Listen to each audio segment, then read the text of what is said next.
जय गुरुदत्ता। सभा में उपस्थित सभी साधु संतों को मेरा कोटि कोटि प्रणाम। तो अभी हम स्वास्थ्य के बारे में कुछ चीज़ों को जानेंगे कि हम कैसे बीमार पड़ते हैं और छोटी छोटी चीज़ों को अपनाकर हम कैसे स्वस्थ हो सकते हैं। हमारा शरीर 5 तत्वों से बना है। जो प्रकृति हमको बाहर दिख रही है वही प्रकृति हमारे अंदर भी विद्यमान है। बाहर असंतुलन होता है तो उसका हमें रिजल्ट सामने आता है कि क्या क्या हो रहा है, क्या गड़बड़ होती है।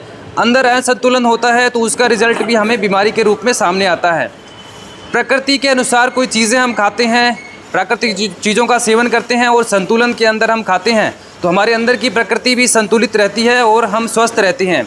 अगर हम कुछ भी उल्टा सीधा खा रहे हैं, मिलावटी खान पान कर रहे हैं, ज़्यादा खा रहे हैं, बहुत ज़्यादा भोजन कर रहे हैं, असंतुलित चीज़ें हम खा रहे हैं तो अंदर की प्रकृति हमारे असंतुलित हो जाती है, जिसकी वजह से हम बीमार पड़ जाते हैं। तो हमें संतुलन के हिसाब से भोजन करना है।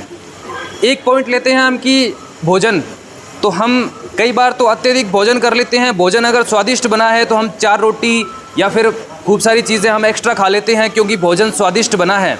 तो अगर हम चीज़ें ज़्यादा खाते हैं, भोजन हम ज़्यादा करते हैं तो हमारा शरीर उसको डाइजेस्ट करने में लग जाता है और उसकी हीलिंग रेट स्लो हो जाती है और कुछ चीज़ें जल्दी से डाइजेस्ट हो भी नहीं पाती है। तो अगर भोजन पाचन नहीं हो पाएगा उसका तो वो बीमारी के रूप में कहीं ना कहीं शरीर के सारे अंगों में वो बीमारी धीरे धीरे फैलती चली जाएगी। कई बार तो कुछ महीनों के अंदर हम बीमार पड़ जाते हैं, कई बार कुछ सालों के बाद में वो बीमारी एक साथ शरीर में बाहर आती है। बाद में हम उसका इलाज नहीं कर सकते हैं, लेकिन इलाज करने में थोड़ा टाइम लगता है। उससे अच्छा है कि हम पहले ही भोजन संतुलित करें, ज़्यादा नहीं करें और टेस्ट के अकॉर्डिंग हम कुछ ऐसी चीज़ें नहीं खाएं जो हम चटपटी या कुछ भी ऐसे।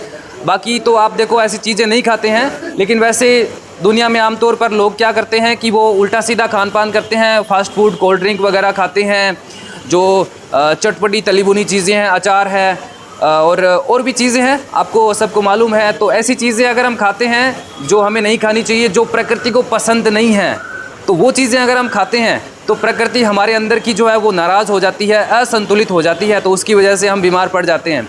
बाकी आगे हम बात करें, एक छोटा सा पॉइंट है नींद। तो भगवान ने प्रकृति को इस तरह से बनाया है, हमारे अंदर की प्रकृति भी वैसी ही बनी है कि अगर हम नींद समय पर नहीं लेते हैं और हम नींद पूरी नहीं लेते हैं तो भी हम बीमार पड़ जाते हैं। एक बार हमको मालूम नहीं पड़ता, लेकिन अगर इस रूटीन को हम लंबे टाइम तक चलाते रहेंगे तो हम बीमार निश्चित रूप से पड़ेंगे। या तो हम मानसिक रूप से बीमार पड़ेंगे या हम शारीरिक रूप से बीमार पड़ेंगे। बड़ी बड़ी बीमारियां, diabetes, blood pressure, heart disease, ये भी उसमें उसी का रिज़ल्ट है। और छोटी छोटी बीमारियां हैं तो वो जैसे आपको पता ही है कि सिर दर्द होने लगता है, टेंशन हो जाती है। तो अगर हम शॉर्ट में बात करें तो हमें प्रकृति के नियम के अनुसार चलना है। मैं आपका समय जो कीमती है उसको मैं 2 मिनट के अंदर इस तरह से मैं सारांश में आपका बताऊंगा आपको मैं कि अगर हम उपवास करते हैं, हफ्ते में 1 बार उपवास हमको करना है, उसमें कच्ची चीज़ें खानी है जो फ्रूट सलाद है, और हम केवल जल के आधार पर भी उपवास कर सकते हैं और कुछ भी नहीं खाएं तो भी चलेगा, कोई दिक्कत नहीं है। और नींद समय पर लेनी है, नींद ब्रह्म मुहूर्त के अंदर उठना है, क्योंकि अगर हम 4 बजे सुबह 5 बजे उठते हैं तो उस समय हमारी सुषुम्ना नाड़ी एक्टिवेट होती है, वो हमारे शरीर की हीलिंग करती है। अगर हम उस समय नहीं उठेंगे तो वो सुषुम्ना नाड़ी एक्टिवेट नहीं हो पाएगी और वो हमारे शरीर का इलाज नहीं कर पाएगी।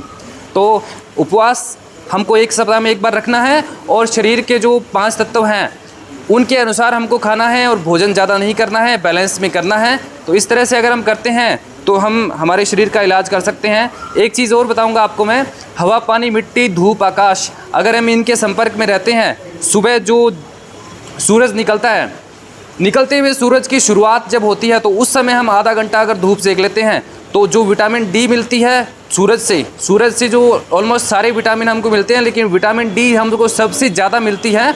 अगर हम उस समय आधा घंटा धूप सेकते हैं तो हमारे शरीर की इम्यूनिटी बढ़ती है और जोड़ों में दर्द हमारे कभी हो नहीं सकता। लेकिन अगर हम ऐसा करेंगे तो उसका रिजल्ट निश्चित रूप से मिलेगा।